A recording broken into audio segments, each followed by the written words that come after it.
Good afternoon dear students. ಇವತ್ತು ಪ್ರಥಮ PUCಯ 2ನೇ ಅಧ್ಯಾಯ ಭಾರತದ ಆರ್ಥಿಕ ಅಭಿವೃದ್ಧಿಯಲ್ಲಿ ಸ್ವತಂತ್ರ ಭಾರತ ಅಂದರೆ 1950 ಮತ್ತು 1990 ಅವಧಿಯಲ್ಲಿ ಭಾರತದ ಆರ್ಥಿಕತೆಯನ್ನು ಚರ್ಚೆ ಮಾಡ್ತಾ ಇದ್ದೀವಿ. ನಾವು ನಿನ್ನೆ ಯೋಜನೆಗಳ ಬಗ್ಗೆ ಚರ್ಚೆ ಮಾಡಿದ್ದೀವಿ. ಪಂಚವಾರ್ಷಿಕ ಯೋಜನೆಗಳು ಹೇಗೆ ಬಂದವು, ಪಂಡಿತ್ ಜವಾಹರ್ಲಾಲ್ ನೆಹರು ಹೇಗೆ ನಮ್ಮ ದೇಶಕ್ಕೆ ಯೋಜನೆಗಳನ್ನು ಪರಿಚಯಿಸಿದರು, ಯೋಜನೆಗಳಲ್ಲಿ ಏನೆಲ್ಲ ಗುರಿಗಳು ಇರಬೇಕು ಅನ್ನೋದನ್ನು ಚರ್ಚೆ ಮಾಡ್ತೀವಿ. ಇವತ್ತು ಆ ಯೋಜನೆಗಳನ್ನು ಅನುಷ್ಠಾನ ಮಾಡಿದ ಮೇಲೆ ಮೊದಲ ಯೋಜನೆಯಿಂದ ನಮಗೆಲ್ಲ ಏನೆಲ್ಲ ಲಾಭ ಆಗಿದೆ, ಕೃಷಿ ಮೇಲೆ ಏನೆಲ್ಲ ಅದರ ಪರಿಣಾಮಗಳಾಗಿದೆ ಅನ್ನೋದ್ರ ಬಗ್ಗೆ ಚರ್ಚೆ ಮಾಡಿದ್ವಿ.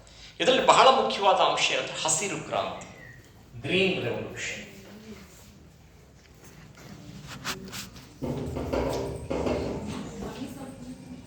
ಚೆನ್ನಾಗಿ ಕಾಣ್ತತ್ತಲ್ಲ. ಹಸಿರು ಕ್ರಾಂತಿ ಸಾಮಾನ್ಯವಾಗಿ ನೀವೆಲ್ಲ ತಿಳ್ಕೊಂಡಿದ್ದೀರಾ. ಗ್ರೀನ್ ರೆವಲ್ಯೂಷನ್ ಇದು ಕೃಷಿಯ ಒಂದು ಉತ್ಪಾದನೆ ಮತ್ತು ಉತ್ಪಾದಕತೆಯ ಮೇಲೆ ಆಗಿರ್ತಕ್ಕಂಥ ಗಂಭೀರ ಪರಿಣಾಮಗಳನ್ನ ತಿಳಿಸುತ್ತೆ. ಈಗ ಕೃಷಿ ವಲಯ ಸಾಮಾನ್ಯವಾಗಿ ಸೊರಗಿದ್ದು ನಮಗೆ ಗೊತ್ತಿದೆ. ಯಾರ ಕಾಲದಲ್ಲಿ? ಬ್ರಿಟಿಷರ ಅವಧಿ. ಯಾವಾಗ? ಬ್ರಿಟಿಷರ ಅವಧಿಯಲ್ಲಿ ಕೃಷಿ ವಲಯ ಸೊರಗಿ ಹೋಗಿತ್ತು. ಈಗ ಮೊದಲ ಪಂಚವಾರ್ಷಿಕ ಯೋಜನೆ ಸ್ವತಂತ್ರ ಸಿಕ್ಕ ಮೇಲೆ ಏನು ಆರಂಭ ಆಯಿತು, ಆ ಯೋಜನೆ ಗುರಿಗಳಲ್ಲಿ ಮೊದಲ ಗುರಿನೇನು? ಆರ್ಥಿಕ ಬೆಳವಣಿಗೆ. ಎರಡನೇದೇನು? ಆಧುನೀಕರಣ.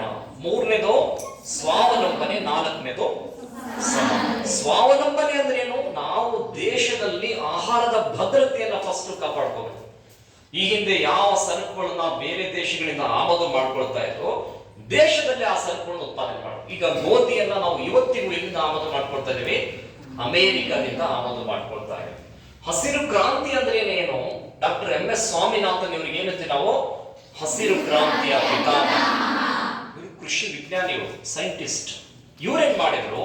ಅತ್ಯಂತ ಹೆಚ್ಚಿನ ಇಳುವರಿ ಕೊಡ್ತಕ್ಕಂಥ ಬಿತ್ತನೆ ಬೀಜಗಳನ್ನ ಏನ್ ಮಾಡ್ತಾರೆ? ಸಂಶೋಧನೆ ಮಾಡ್ತಾರೆ.